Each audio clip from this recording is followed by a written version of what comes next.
Tapi ada noise motor-motor gitu kalau di. Bukan. Halo, selamat malam semua.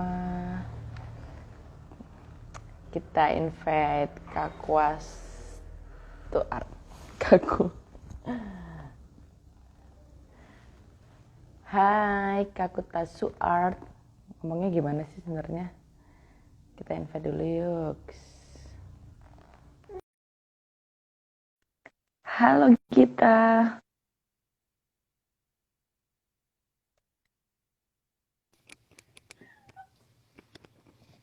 Halo, halo. Halo Mbak Rinta. Halo, Mama Selma. Kita cek sound dulu. Kedengeran nggak suaranya? Jelas nggak? Agak putus-putus nih.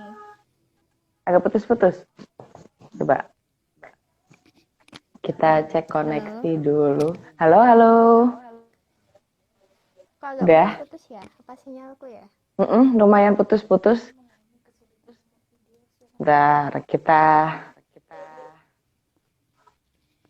biar stabil dulu. Udah stabil. Kedengeran nggak? Halo, halo. Halo. Kedengaran suaranya cuma koneksinya agak kurang Oke. stabil. Semoga lancar ya. Halo, kita mulai ya. Oke, stabil tuh kata kita. Oke, jadi malam ini kita bakal ngobrol bareng. Ngomongnya apa sih nih? Kakuas to art. Kakutasu. Bilang aja Kakuta gitu. Kakuta art. Gitu. Kakutasu. Kakutasu. Kakutasu. Susah amat ya. Kakutasu art. Oke, Kakutasu art. Jadi kita malam ini bakal ngobrol bareng sama Mbak Rinta Arina. Bareng Kakutasu art. Takut salah ngomong nih. Nah, kita ngobrol ya puter-puter. Oke, kita ngobrol sebelum hari Sabtu kita ada workshop bareng. Jadi kita mengenal Kakutasu artnya dulu. Nah, Mbak Rinta nanti aku kan tanya-tanya gitu ya. Jadi kita ngobrol santai gitu ya. Oke. Iya. Nah, pertama dong, dari namanya dulu sih. Kakutasu art itu apa sih sebenarnya?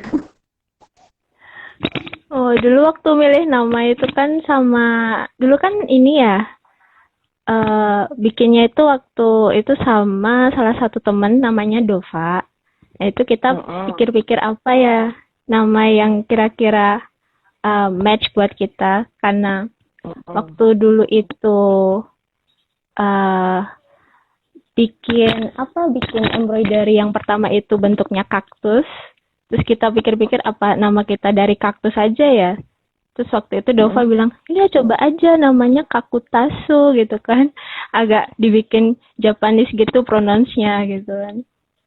Terus oh ya udah kita pilih itu aja. Walaupun kita pikir-pikir juga agak susah ya buat diingat dan di pronounce buat orang juga. Tapi ya kita pakai aja sih itu, karena saya pikir ini lucu juga sih kalau dipakai buat nama shop gitu ya. Oh, artinya kaktus. Iya, artinya kaktus, tapi pronounce-nya lebih ke Japanese gitu. Oke, jadi kita biar bisa berasa di Jawa. Terus sebenarnya mungkin kan orang masih awam ya, termasuk aku juga masih awam. Embroidery itu sebenarnya apa sih? Terus embroidery-nya itu apa dan hand embroidery itu apa gitu sih? Gampangnya sih itu menyulam ya, kegiatan menyulam kayak gitu. Bisa dikatakan juga melukis dengan benang, ada yang bilang begitu juga. Embroidery sih nggak terbatas dalam satu bidang, misalnya kayak kain biasa atau yang buat pajangan kayak di hook gitu. Tapi bisa juga di bidang lainnya, misalnya di tas atau di baju, itu juga bisa dipakein untuk aksen embroidery itu sendiri. Jadi untuk lebih ininya bisa dikatakan itu suatu seni untuk melukis dengan benang sih. Oh gitu, biasanya kita bilangnya itu sebenarnya salah satu seni dalam melukis gitu ya? Iya. Untuk medianya banyak atau jadi bisa pakai benang kah atau harus pakai mungkin bisa pakai lainnya gitu? Itu bisa di mix sih ya sebetulnya. Bisa pure pakai benang atau bisa ditambahin payet atau mungkin bisa juga di mix pakai cat. Nanti ada aksen benangnya itu sendiri. Tapi biasanya sih karena itu menyulam itu biasanya dasarnya pakai benang sih. Oh gitu. Enggak. Iya. Terus dari sekian kan sebenarnya seni itu banyak ya, seni lukis itu banyak banget. Terus kenapa sih dulu waktu mau bikin bisnis ini, mau bikin Kakutasu itu, kenapa milihnya akhirnya oke kita bikin bisnisnya akan bikin bisnis embroidery gitu kenapa? Kenapa memilih seni itu dari sekian banyak dunia seni?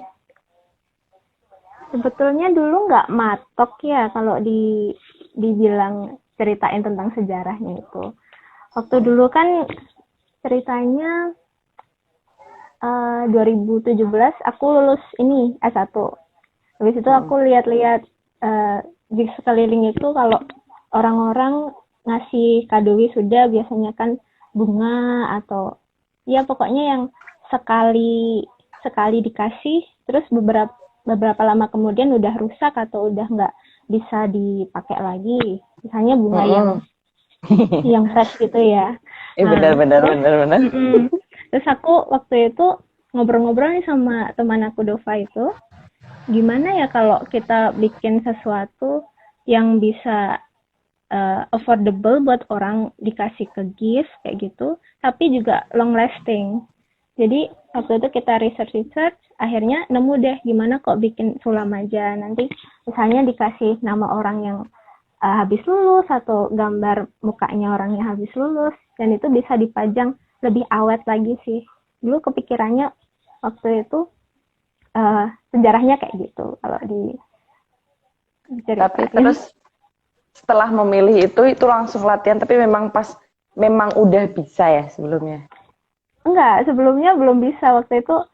Ya, masa? rujukan pertama, iya, rujukan pertama itu pasti riset dulu di YouTube kayak gitu ya. Kalau enggak, waktu itu sempat juga baca-baca buku, lalu latihan gitu bareng Dova, saling kritik, ngasih saran kayak gitu. Akhirnya kita beraniin diri aja, gimana kalau kita jual aja gitu kan. Terus waktu itu juga dibantu sama teman-teman yang lainnya, kayak ada teman yang ikut, ayo pesan ini deh, aku mau buat gift buat teman aku atau kayak gitu. Di situ juga kita jadi ajang latihan lagi sih waktu dapat pesanan itu, buat lebih kreatif lagi. Oke, berarti dulu berdirinya itu dari tahun 2017 ya? Sama siapa 2018 sih? 2018 awal, iya, mulai aktif di IG gitu buat pemasaran. Terus orang-orang di balik Kakutasu itu siapa aja sih? Dulu aku ini sih sama Dova, iya. Gitu. Terus sekarang? Sekarang sementara ini baru aku yang pegang sendiri. Oh gitu. Sebenarnya walaupun bisa kan tetap bisa buka cabang ya, malah bisa berkembang lebih cepat gitu. Iya. Terus konsepnya waktu menjalankan, jadi kalau kita mau pesen nih ke Kakutasu, kita itu pilih yang sudah ada atau kita custom? Sistemnya custom, cuman kadang kan orang bingung juga ya mau pilih apa pola yang mana kayak gitu. Kita biasanya kasih beberapa desain yang udah pernah kita buat. Terus nanti bisa di custom namanya atau mungkin bunganya, warnanya dibedain sedikit atau gimana. Biasanya kayak gitu sih. Cuman yang terakhir itu bikin embroidery yang custom gitu buat temen waktu itu. Oke, nah ini kan besok kita bakal workshop nih kan ya. Kita kan di sini ini masih bicara apa itu embroidery-nya. Kalau prakteknya nanti untuk teman-teman bisa ikut workshop kita ada di hari Sabtu besok jam 10 pagi ya. Jadi yang belum Iya. daftar bisa DM ke ruang belajar. Nah, mungkin yang jadi pertanyaan teman-teman tuh kan kadang takut nih memulai. Aduh, aku bisa nggak ya? Aku bisa nggak ya? Bisa nggak ya? Nah, kira-kira itu kalau buat basic nih bener-bener nggak bisa. Kayak aku kan nggak bisa banget tuh. Bener-bener, aduh, ini jari kayaknya nggak kreatif banget gitu.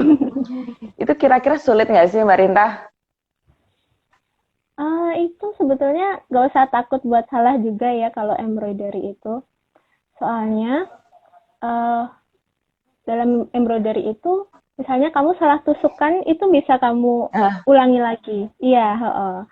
Jadi oh, jadi nggak usah takut buat bikin kesalahan sih kalau menurut aku, karena dulu aku juga waktu belajar tuh banyak salah juga, dan itu bisa diperbaiki gitu lah. Bukan yang mm. sekali sekali ada salah langsung rusak kayak gitu, cuman bisa diperbaiki, kamu gunting benangnya lagi kayak gitu sih.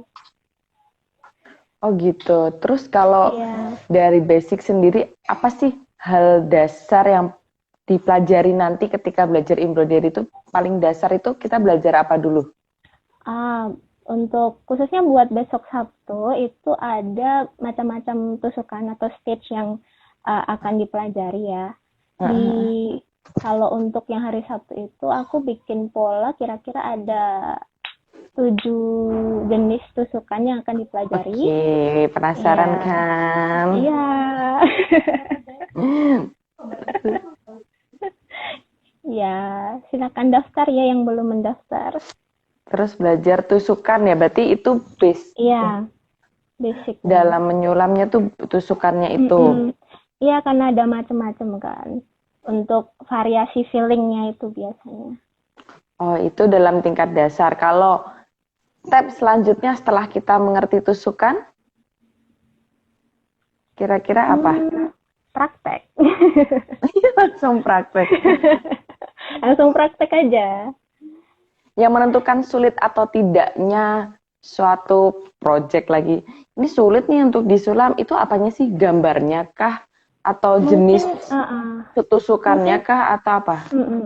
mungkin pola gambarnya ya. Kadang kan ada yang bentuknya lingkaran kayak gitu. Ada yang kadang bingung ngikutin alurnya kayak gimana kayak gitu. Itu besok kita lihat, kita pelajarin bareng-bareng. Oh, oke. Jadi penasaran nih. Iya Oh gitu. dong. Jadi yang menentukan upgrade skill nih. Aku udah semakin bisa nih, aku udah semakin bisa itu lebih ke dari bentuk gambar ya, Iya, bentuk polanya. iya. Terus kalau base-nya harus bisa gambar nggak sih? Kan misalkan nih, aduh udah bisa menyulam nih tapi nggak bisa gambar, ntar jadi jelek dong. Oh, itu bisa diatasin ya sebetulnya.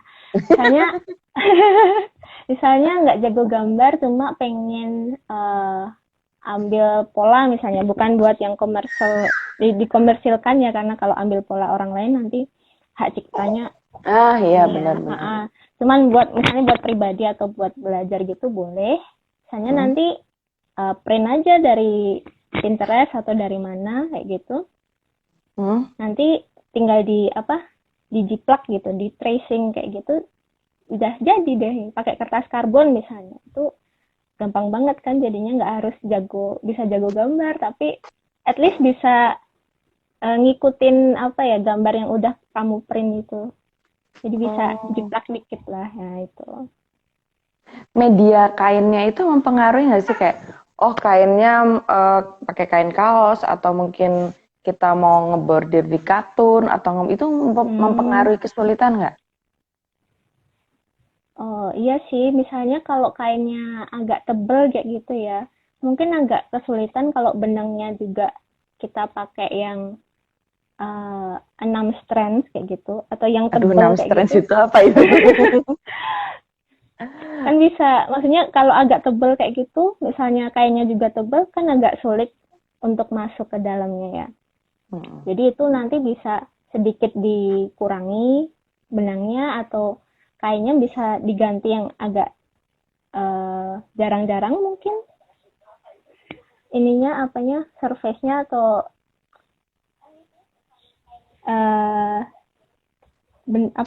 kainnya. jangan yang terlalu simulasinya. Ini misalnya pakai, kalau aku sini ada bawa yang pakai kain belacu. Kalau di kain belacu itu kan agak jarang-jarang ya ininya, surface-nya itu.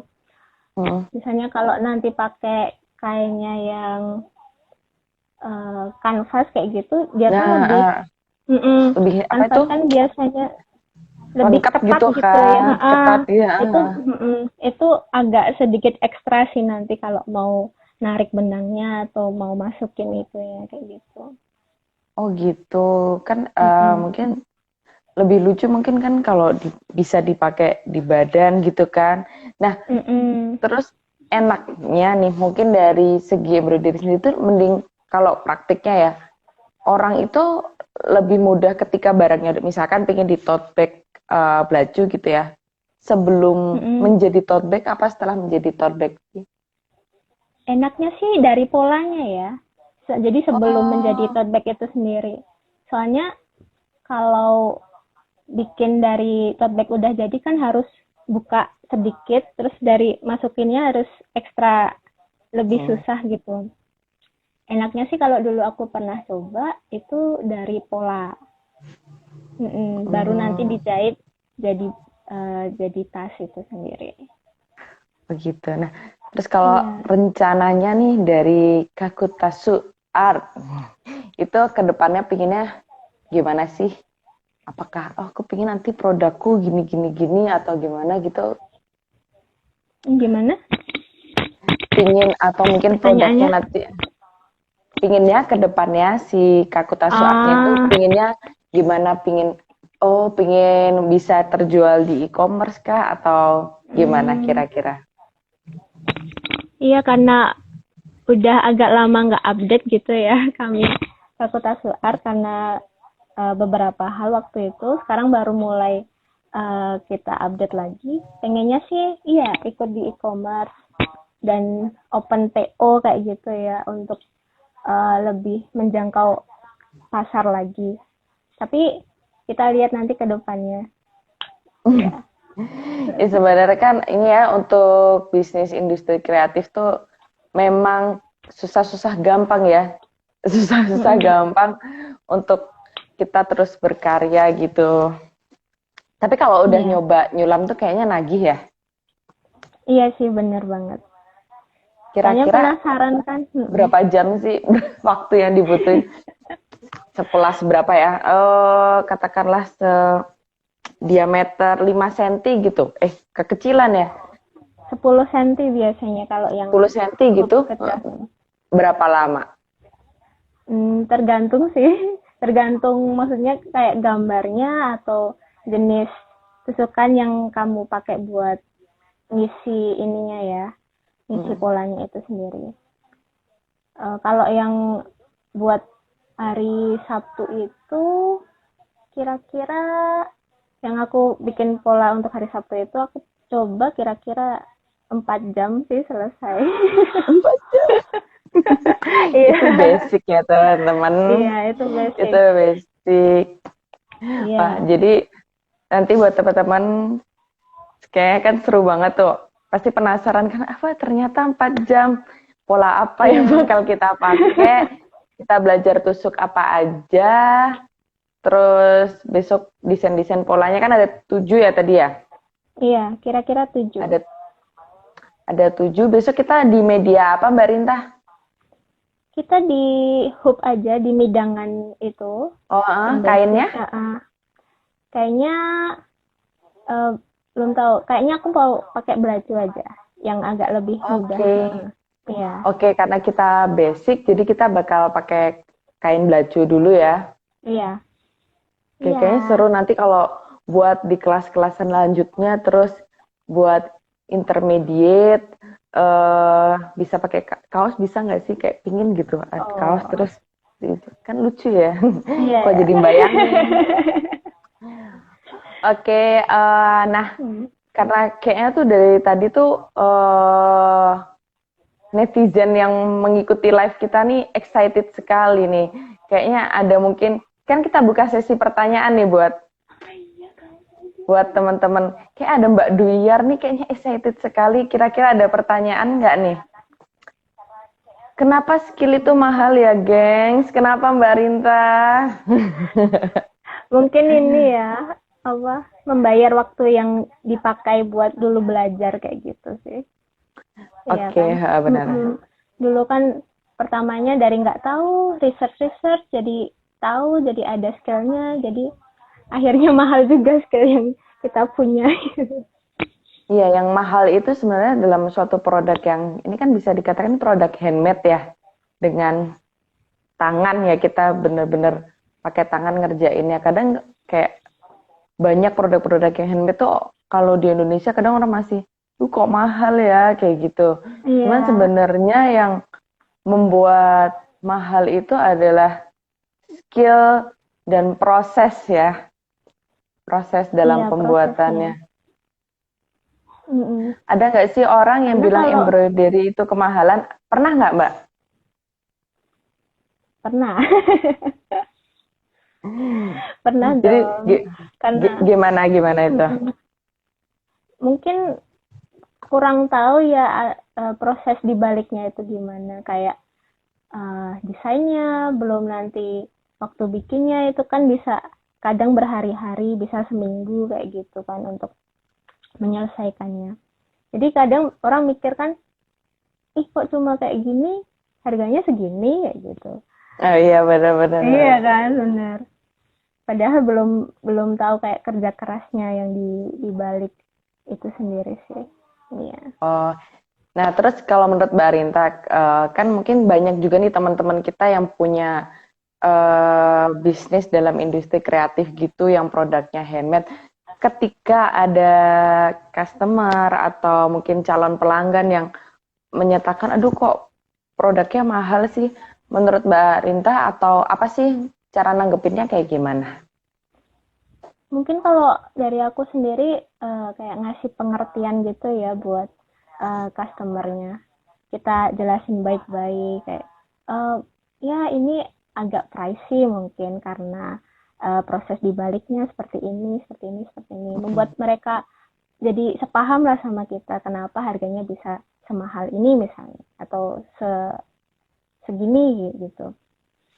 Ah iya, benar-benar. Iya benar. Iya, Jadi mungkin mereka karena belum paham aja kan. Iya. Iya. Jadi buat yang penasaran gimana kulak-kuliknya dalam membuat hand embroidery, besok jangan lupa join di kelas kita. Jangan lupa. Mbak Duyar udah daftar belum, Mbak Duyar? Tuh katanya kan aku suka Kakuta itu rapih banget. Keren loh. Makanya harus bisa sendiri ya. Jadi tujuan kita dari ruang belajar itu kenapa sih kok kita ngadain pelatihan kayak gitu? Kan tujuannya supaya teman-teman di luar atau teman-teman yang lain tuh bisa tahu prosesnya dalam pembuatan produk-produk yang kita katakan handmade untuk hard skill-nya ya. Supaya tahu prosesnya dan teman-teman punya skill baru yang mana skill tersebut bisa dipakai juga buat ilmu kita kalau membuat bisnis sebenarnya kayak gitu. Gimana cara narik pelanggan biar suka sama produk yang handmade kakak? Kalau Karinta caranya gimana? Mungkin ini ya, kan kalau handmade tuh jarang banget yang sama ya. Mungkin itu sih selling point-nya ya, selling point-nya di situ karena handmade jadinya spesial kayak gitu, hanya ada satu kayak gitu. Oh gitu, jadi nggak bisa ya misalkan aku mau dibuatin yang ya akan sulit untuk persis kayak gitu. Misal aku mau dibuatin. Iya akan sulit kalau untuk pengen yang persis sekali kayak gitu. Kalau kembaran pun akan sulit juga ya? Iya, karena pasti ada satu yang membedakan kayak gitu biasanya. Oh gitu. Iya. Sehari itu bisa bikin berapa banyak Kak? Berapa banyak Karinta satu hari? Satu kayaknya. Ya, yang basic aja kita butuh waktu kurang lebih 4 jam ya teman-teman. 3-4 jam kayak gitu. 3-4 jam ya. Aduh, ternyata ramai ya pengikut kita. Pengikut yang mengikuti live IG kita nih. Gitu. Jadi semoga teman-teman yang join live IG kita bisa join juga di workshop kita hari Sabtu tanggal berapa? 21. Tanggal 21 jam 10. Kita mulai jam 10. Nah, nanti kita kasih waktu biasanya sampai jam 1. Nah, tapi nanti teman-teman nggak usah khawatir kalau misalkan kan kerasa sulit, aku nanti nggak selesai nggak pulang-pulang kayak gitu. Jadi bukan kayak siapa cepat dia pulang duluan. Jadi nanti mungkin kita seselesainya aja. Yang penting teori dan kita sudah bisa praktek. Nanti teman-teman yang memang belum selesai nggak apa-apa ya Mbak Rinta ya, nanti hasilnya nanti bisa. ada aku nyediain kayak tutorialnya kayak gitu juga sih di bookletnya. Gitu. Jadi jangan takut kalau pulang terus bingung untuk kalau lupa nanti lagi. bisa lihat di bukunya. Oh, oke. Jadi dapat booklet juga ya tentang embroidery-nya ya. Iya. Oke gitu. Jadi jangan lupa untuk daftarnya kita bisa via DM @ruang belajar kayak gitu. Cowok boleh join nggak Kak? Boleh banget. Emang kalau embroidery cuma cewek enggak ya? Apa nih? Ada tahap-tahap revisi nggak? Soalnya kita harapin sih nanti gini sih, kayak mungkin seru kali ya, misalkan nanti kan udah dibawa pulang tuh embroidery-nya. Mungkin teman-teman yang mungkin kita ntar bisa bikin grup buat peserta yang ikut besok. Kemudian kalau mereka sudah menyelesaikan di rumah, bisa difotokan detailnya. Gitu ya? Iya, boleh di-share. Mungkin dari Mbak Rinta nanti bisa ngasih masukan kayak gitu. Kira-kira gimana hasilnya? Istilahnya kan setelah praktek kan harus ada evaluasinya ya, supaya kita tahu udah udah benar belum kayak gitu. Oh, untuk HTM-nya sendiri kita ada 170.000 teman-teman. Itu nanti sudah termasuk kit workshop-nya, makan siang, minum siang, juga sudah termasuk skill-nya. Iya. Berapa nih terus fasilitasnya apa aja yang diberikan? Nah itu tadi ya, harga HTM-nya itu 170.000. Kemudian kita nanti dapat makan siang, kemudian juga beserta kit workshopnya. Gitu, kit workshopnya banyak loh. Dan yang jelas ilmunya. Iya. Oh, ada sesi handshake kayaknya nggak ada karena kita lagi pandemi. Mungkin sebentar lagi kita doa sama-sama supaya pandemi ini cepat hilang. Oke, gitu aja Mbak Rinta. Oh iya. Closing statement dong. Nggak ada dress code bebas. Closing statementnya. Jangan lupa buat daftar teman-teman yang pengen belajar bareng tentang basic embroidery sama ruang belajar di hari Sabtu ya. Hari Sabtu jam 10 sampai jam 1. Iya. Tempatnya lupa disebutin. Tempatnya di Bento Cafe. Bento Cafe yang di Klebengan. Yang di Klebengan, bukan di Jakal. Dress code bebas. Oh ya teman-teman, teman-teman nggak perlu takut. Teman-teman nggak perlu takut untuk join. Kita berusaha semaksimal mungkin untuk mematuhi protokol kesehatan ya teman-teman. Jadi nanti kita juga masuk dengan social distancing, duduk tetap berjarak, kemudian wajib menggunakan masker. Nanti kita juga mungkin ada yang ketinggalan atau apa, kita ada sediakan masker dan hand sanitizer segala macam kayak gitu. Jadi tetap aman, insya Allah kayak gitu. Gitu. Oke teman-teman sekalian, mungkin kita sharingnya malam ini sama Mbak Rinta sama Kak Kuta Suart sampai di sini.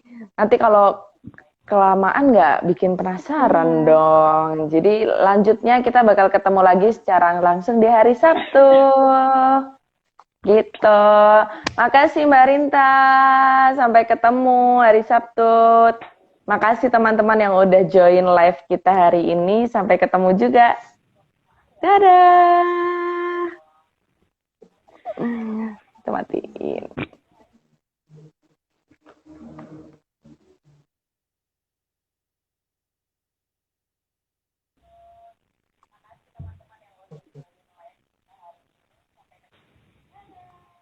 Terus